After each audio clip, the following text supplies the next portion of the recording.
네, 오늘은 종교개혁 주일입니다.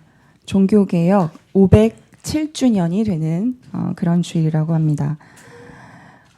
여러분이 잘 알고 있듯이 당시 그리스도교는 교황을 중심으로 인해서 굉장한 엄청난 부패와 타락이 이루어지고 있었어요. 당시에 이제 로마 성 베드로 성당을 건축해야 한다라고 하는 현실에서 돈이 필요하자 당시 교황이었던 레오 10세가 면죄부, 면벌부라고 할 수 있는 그것을 판매하기 시작했습니다.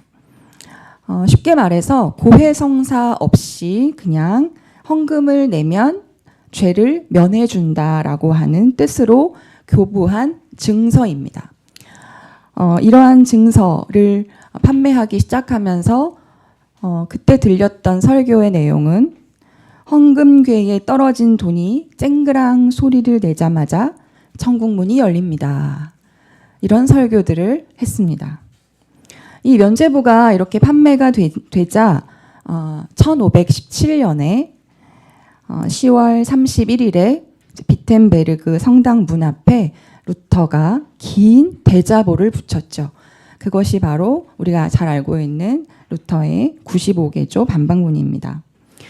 굉장히 길거든요. 다 읽을 수는 없지만 아주 짧게 읽어드리면 어떤 크리스찬이든지 자기의 죄에 대해서 참된 회개를 하는 사람은 면죄부 없이도 사함을 받는다.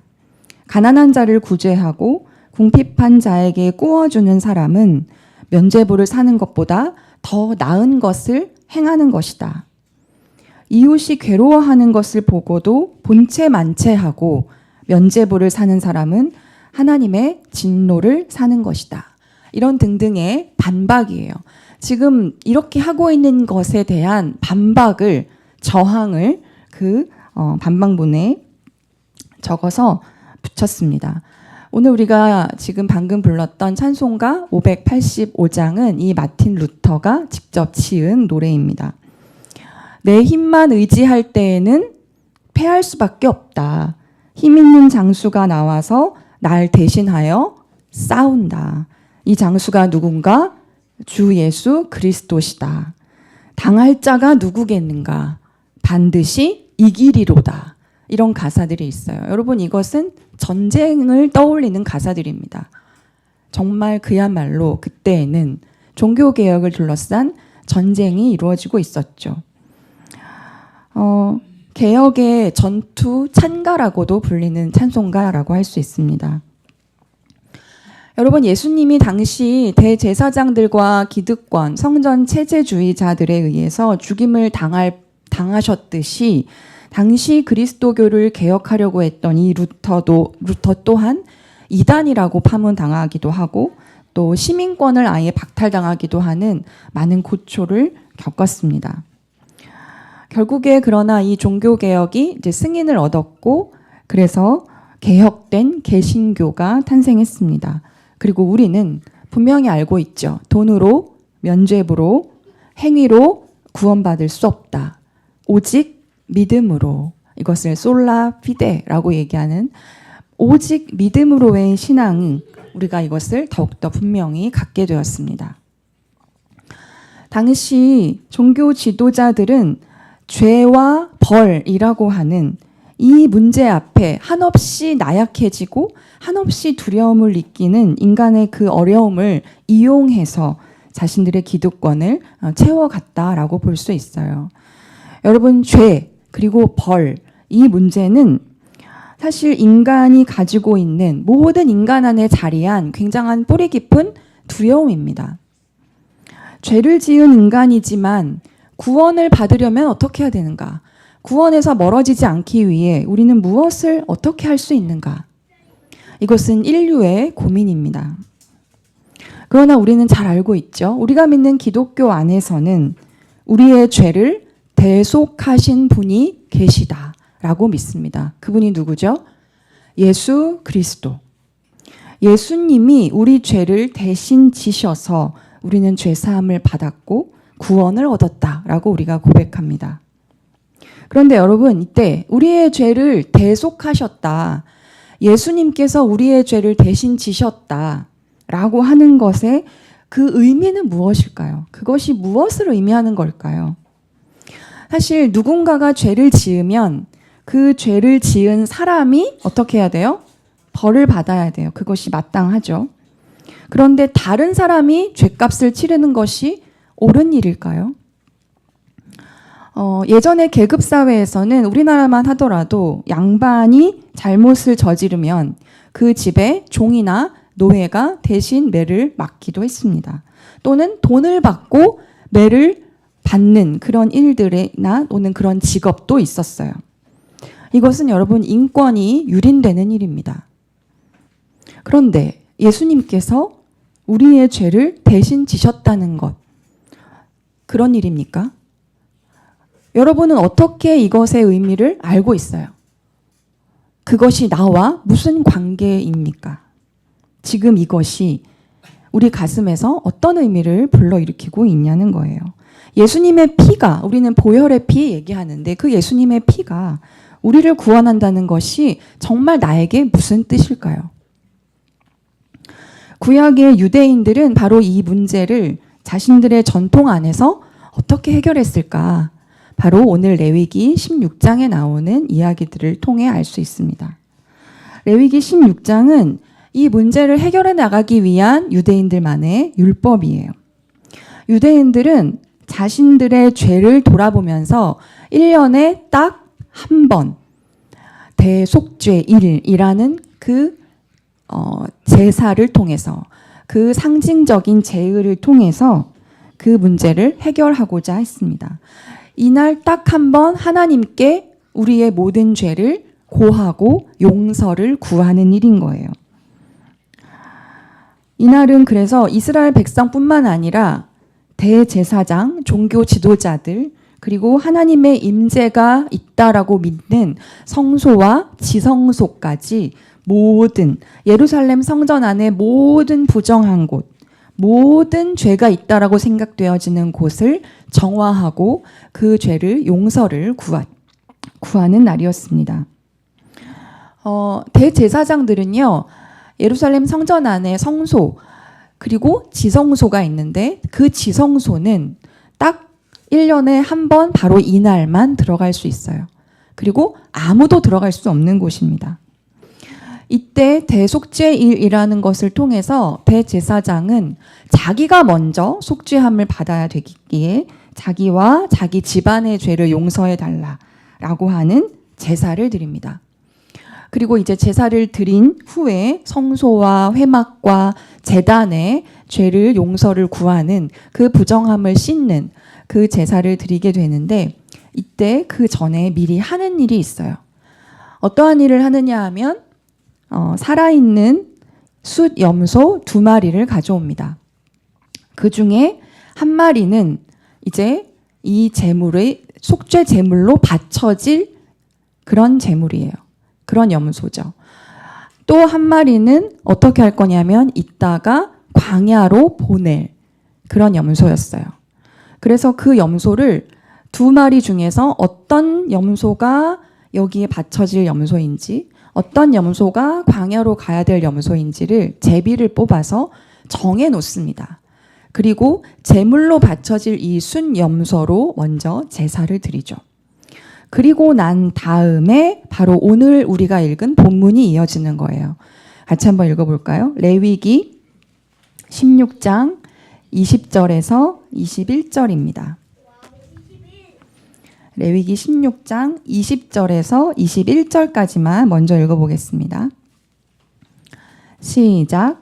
이렇게 하여 아론은 성소와 회막과 제단을 성결하게 하는 예식을 마치게 된다. 다음에 아론은 살려둔 숫 염소를 끌고 와서 살아있는 그 숫 염소의 머리 위에 2손을 얹고 이스라엘 자손이 저지른 온갖 악행과 온갖 반역행위와 온갖 죄를 다 자백하고 나서 그 모든 죄를 그 숫 염소의 머리에 씌운다.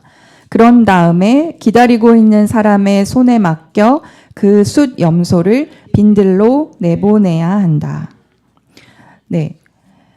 지금 이러한 광야로 내보내는 이 숫 염소를 아사셀이라고 우리가 얘기합니다.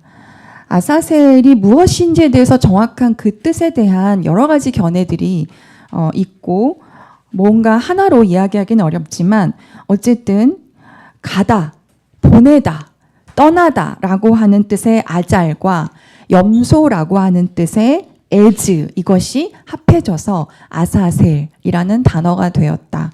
이렇게 보면 이 아사셀은 보냄받은 염소, 떠나간 염소라고 하는 의미로 우리가 알 수 있습니다.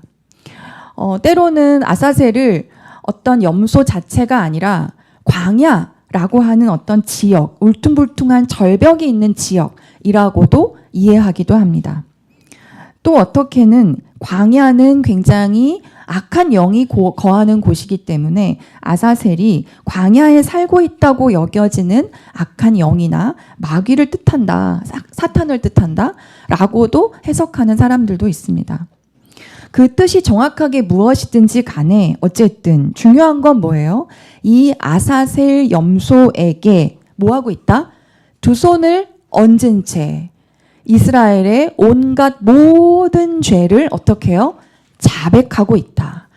그리고 자백하는 그 죄가 이제 염소의 머리에 씌워지는 거예요. 이것이 죄의 전가입니다. 죄가 트랜스퍼하는 거예요. 이동하는 거예요.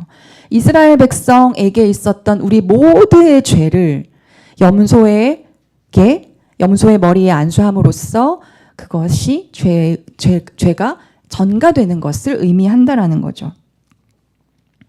그런데 여러분 이때 죄를 자백할 때 그냥 우리가 굉장히 많은 죄를 졌습니다. 이렇게 뭉뚱그려서 복합적으로 그냥 한 번에 그렇게 자백하는 것이 아니고요. 굉장히 낱낱이, 굉장히 세부적으로, 굉장히 구체적으로 죄를 자백한다고 볼 수 있어요. 그러니까 하나님의 뜻을 구하지 않았습니다. 우리가 우상을 섬겼습니다. 하나님이 그렇게 말씀하셨던 이웃과 나누며 살지 않았습니다. 고아와 과부와 나그네를 돌보지 않았습니다. 하나님보다 더 힘 있는 자들을 우리가 의지했습니다. 이런 여러 가지 죄들을 그 앞에서 낱낱이 고백합니다. 그럼 이 아사셀 염소는 어떻게 해요? 그냥 묵묵히 그것을 듣고만 있습니다. 그런 다음에 그 염소를 어디로 가게 하는가? 22절 한번 읽어보겠습니다. 16장 22절 시작.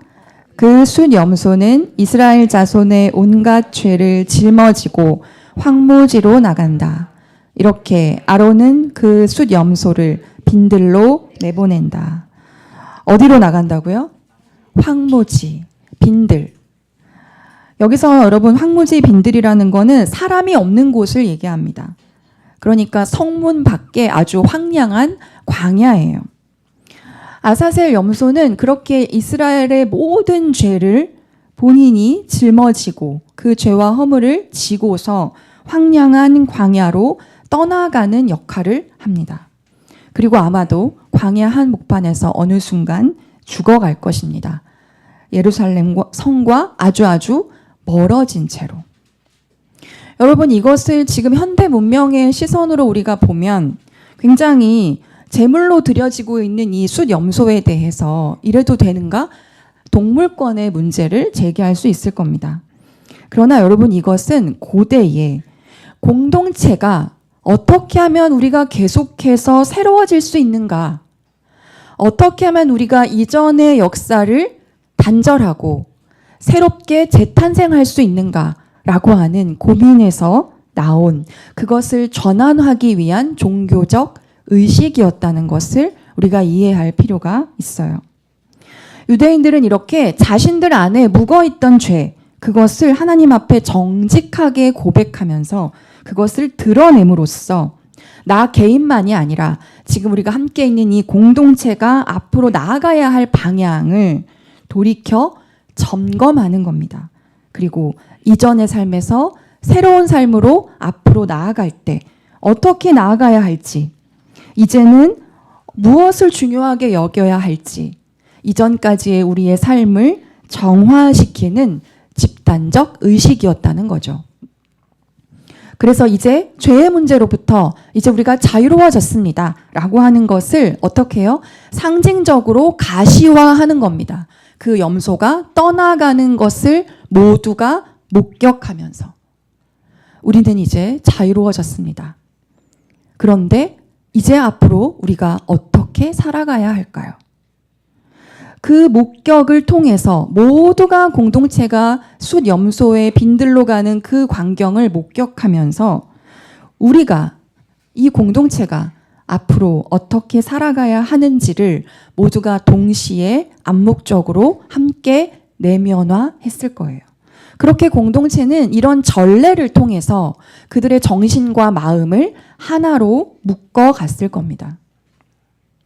근데 여러분, 우리는 이 본문을 읽으면서 이렇게 이스라엘의 모든 죄를 짊어지고 황무지로 나가 결국 죽음을 맞이하는 아사셀 염소를 볼 때 누군가 떠오릅니다. 누가 떠오르죠? 네, 한번 찾아보겠습니다. 요한복음 1장 29절. 요한복음 1장 29절입니다.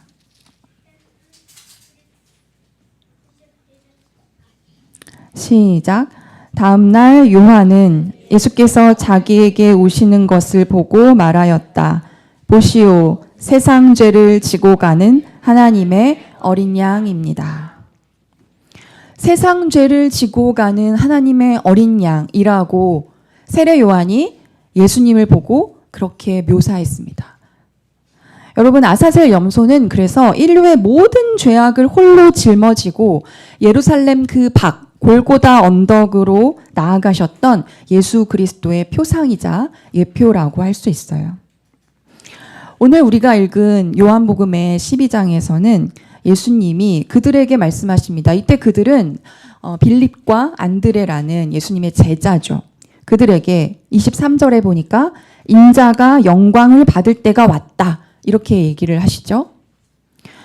사실 그 앞부분에 보면은 명절에 예배하러 온 사람들 중에 그리스 사람 몇이 있었어요. 그리스 사람이 빌립과 안드레에게 이야기합니다. 우리가 예수님을 좀 뵙고 싶습니다. 그리스 사람인데 예수님을 뵙고 싶다고 얘기해요.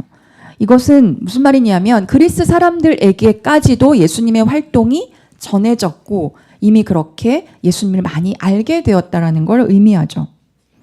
그때 빌립과 안드레가 그런 상황을 알고 있는데 예수님이 얘기해요. 인자가 영광을 받을 때가 왔다. 이 영광이 무슨 영광이라고 느꼈을까요? 그들은 어떻게 들렸을까요? 아, 예수님이 이제 이 세계 가운데 유명해지셨어. 우뚝 서서 영광스러운 어떤 자리들을 얻으시겠구나. 이렇게 생각했을 수 있습니다. 그러나 예수님은 이미 그럴 제자들의 마음을 아신다는 듯이 24절에서 우리가 너무나 잘 알고 있는 말씀을 하십니다.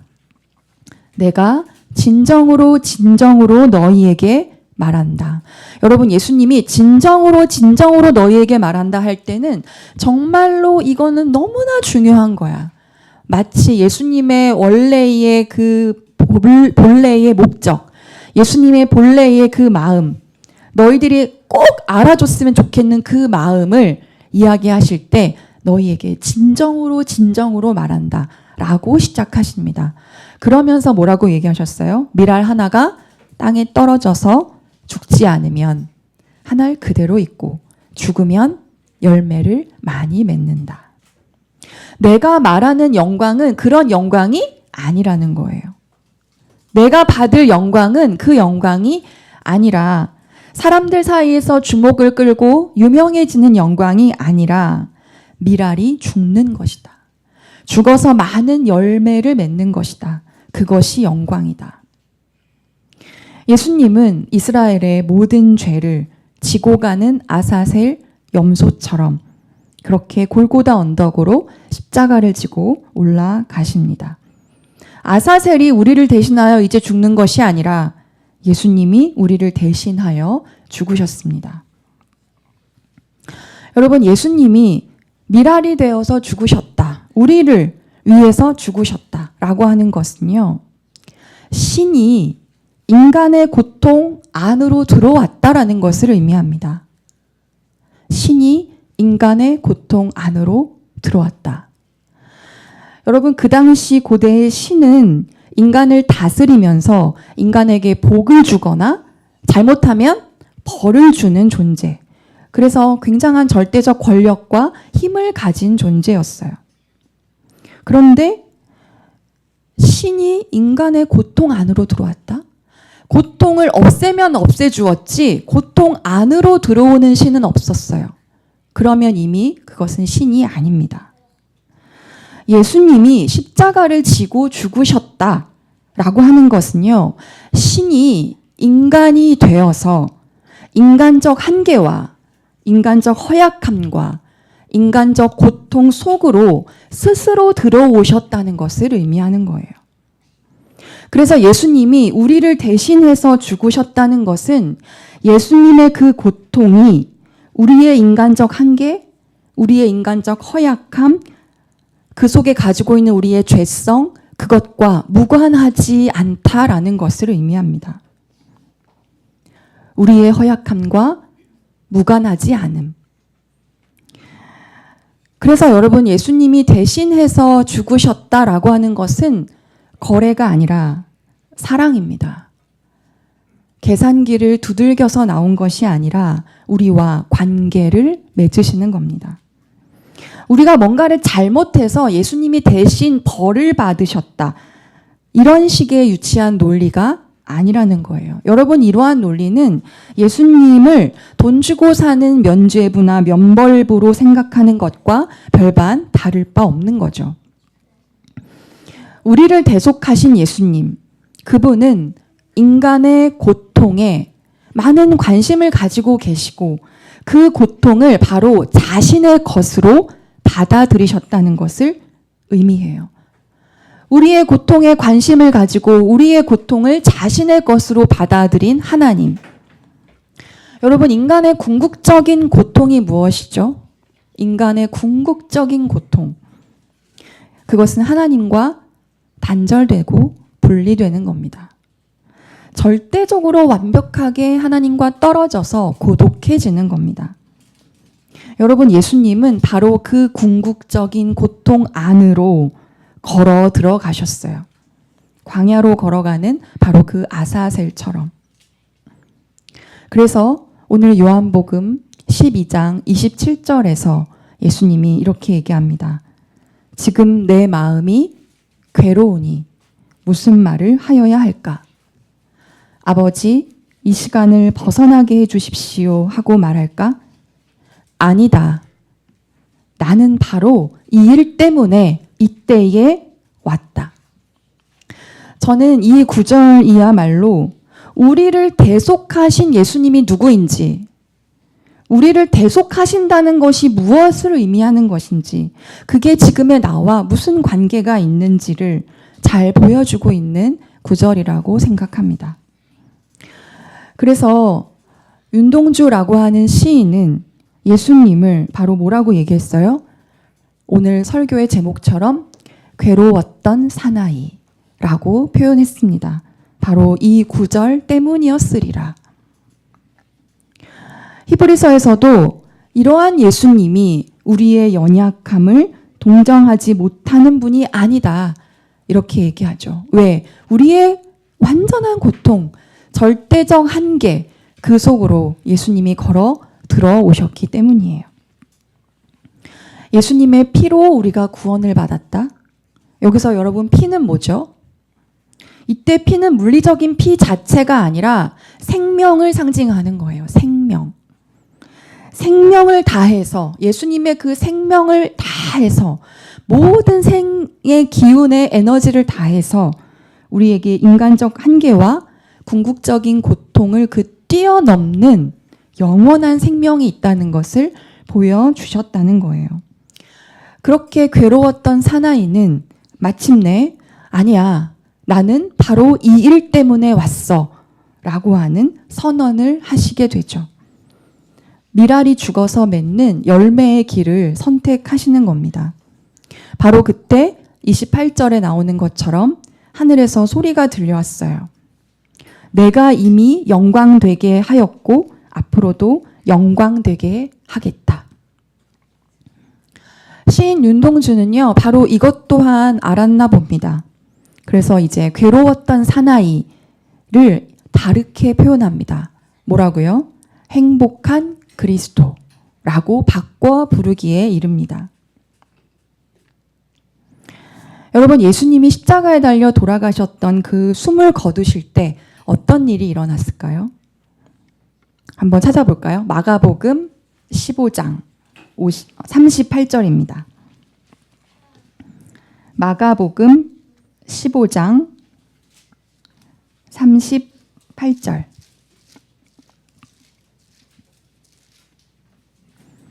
마가복음 15장 38절 같이 읽겠습니다. 시작. 그때에 성전 휘장이 위에서 아래까지 두 폭으로 찢어졌다. 뭐가 찢어졌어요? 휘장. 성전 휘장이 찢어졌습니다. 여러분, 이 성전 휘장은 성소와 지성소를 어떻게 해놓은 거예요? 분리해 놓은 거예요. 지성소 안에는 아까 말한 것처럼 아무도 들어갈 수 없죠. 1년에 딱 한 번 대제사장만 들어갈 수 있는 바로 그 가장 지극히 거룩하고 가장 하나님의 임재가 있는 정말 귀중한 곳. 그곳에 성소와 가로막는 휘장이 있었습니다. 그 휘장이 찢어졌어요. 여러분, 그 휘장은 그러니까 하나님과 사람 사이에 엄격한 경계였어요. 넘어설 수 없는 장벽이었습니다. 그리고 대제사장만 딱 1년에 한 번 들어갈 수 있는 특권이었어요. 그리고 대제사장을 통해서 그 사람을 통해 제사를 드려야만 하나님과 소통할 수 있다라는 것을 상징하는 것이 그 휘장이었습니다. 그런데 예수님이 딱 숨지셨을 때 그 휘장이 찢어졌어요. 예수님이 숨을 거두신 시간은 오후 3시입니다. 그때는 이제 아마도 제사장들이 그곳에 모여서 제사를 드리기 위해 그곳에 있었을 거예요. 휘장이 찢어진 걸 누가 본 거죠? 바로 그 제사장들이 보았을 겁니다. 바로 자신들의 눈앞에서 그들의 특권이기도 했던 그 성전 휘장이 찢어지는 것을 목격하게 되었어요. 이제 그런 제사가 필요 있다 없다? 없다. 예수님이 죽으심으로써 하나님과 사람 사이에, 지성소와 성소 사이에, 제사장들과 민중들 사이에 경계를 무너뜨리셨다는 거예요. 희생 제사 없이 이제 모든 백성들이 직접 다이렉트로 하나님을 만날 수 있다는 선언이에요. 그래서 거룩하고 속된 것의 경계, 신앙과 삶의 경계, 정결한 것과 부정한 것의 경계, 유대인과 이방인의 경계, 사제와 평신도의 경계, 그리고 중심과 변방의 경계가 그 예수님의 죽으심으로 허물어졌습니다. 그리고 그로 인한 차별을 예수님이 죽으심으로써 물리치신 거라고 얘기할 수 있어요. 이제 더 이상 성전에 가야만 만날 수 있는 하나님이 아니에요. 이제 더 이상 제사를 드려야만 만날 수 있는 하나님이 아닙니다. 하나님은 언제나 어디에서나 함께 계시고 우리는 직접 하나님을 만날 수 있다는 거예요. 이것이 만인 제사장설입니다. 특별한 사람만 제사장이 아니야. 만인이 제사장이야. 여러분, 이 만인 제사장설은 종교개혁의 선언과도 같은 거예요. 여러분, 예수님은 그렇게 죽음이라고 하는 인간의 근원적 한계를 뛰어넘어서 부활하셨고, 하나님과의 분리라고 하는 인간의 궁극적 고통을 통과해서 하나님 현존과 함께하면서 일치를 이루어 주셨어요. 신이 인간이 되셔서 그 길을 보여주신 겁니다. 여러분, 우리 인간이 그런 한계와 고통을 지닐 수밖에 없는 존재예요. 그런 존재이지만 그것이 끝이 아니라는 것을 말해요.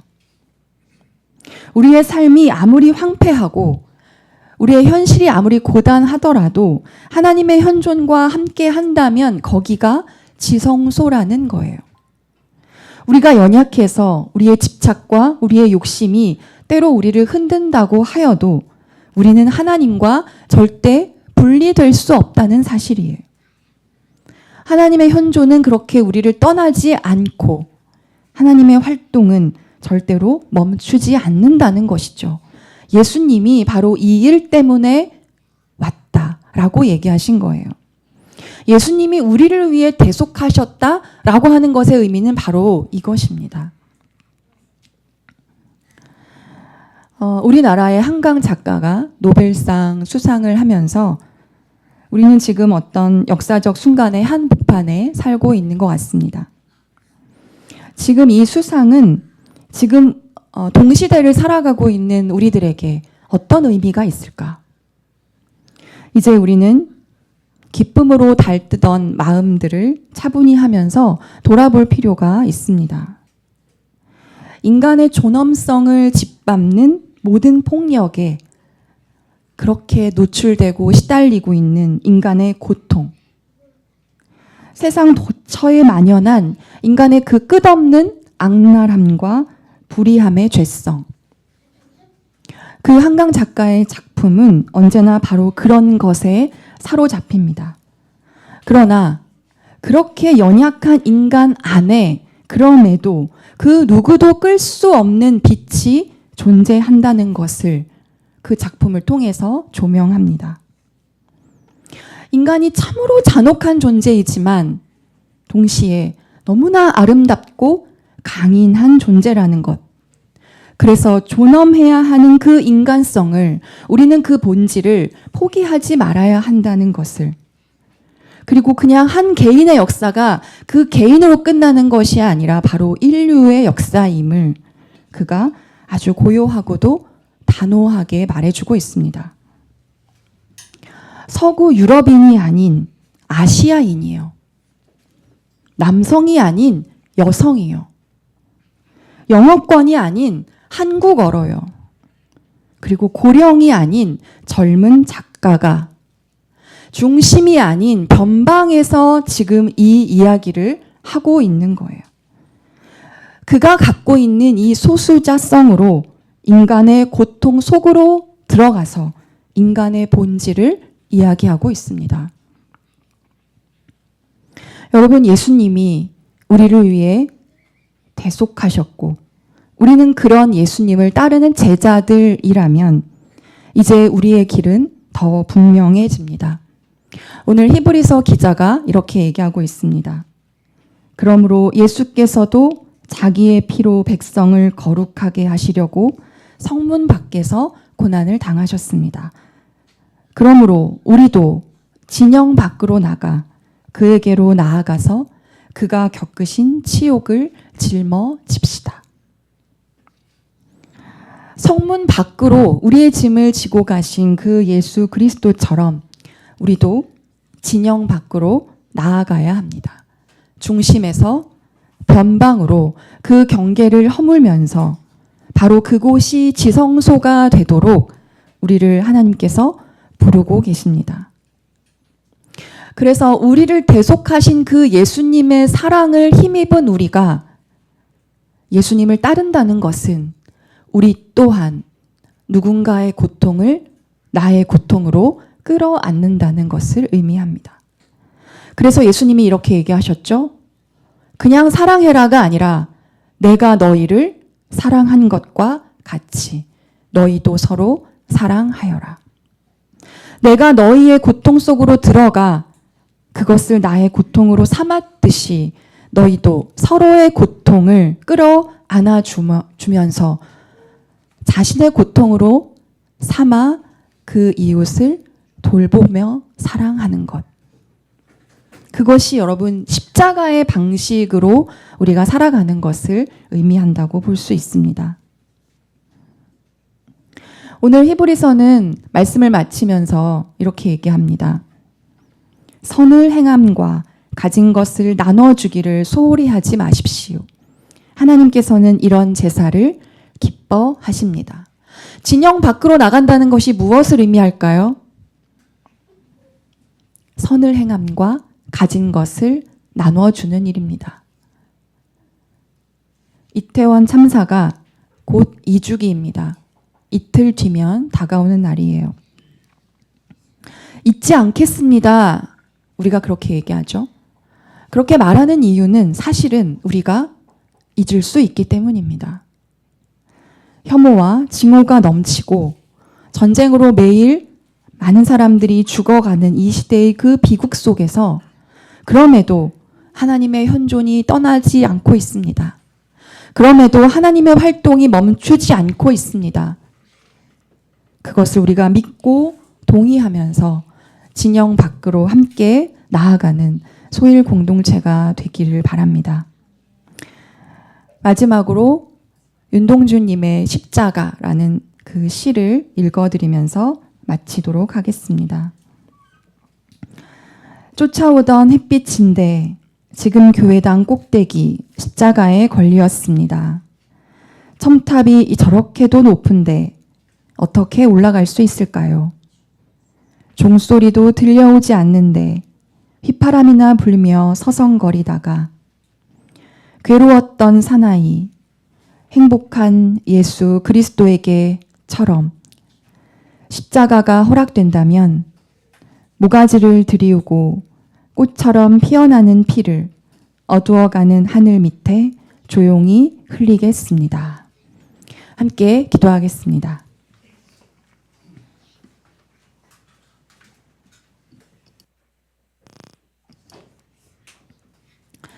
자비하신 하나님, 종교개혁 주일 우리의 연약함과 죄를 지고 성문 밖으로 걸어가신 당신의 피를 기억합니다. 우리의 근원적인 한계와 궁극적인 고통을 통과하여 그 너머 구원의 길을 열어주신 주님은 그저 사랑임을 고백합니다. 우리의 삶이 때로 아무리 피폐하고 절망적이어도 하나님의 현존이 떠나지 않음을, 우리는 하나님과 분리될 수 없음을, 바로 우리가 살고 있는 이 땅이 가장 거룩한 지성소임을 알게 하여 주시옵소서. 이 깨어남으로 우리 또한 진영 밖으로 나가는 소일 공동체 되도록 이끌어 주시옵소서. 우리를 대속하신 예수 그리스도의 이름으로 기도합니다. 아멘.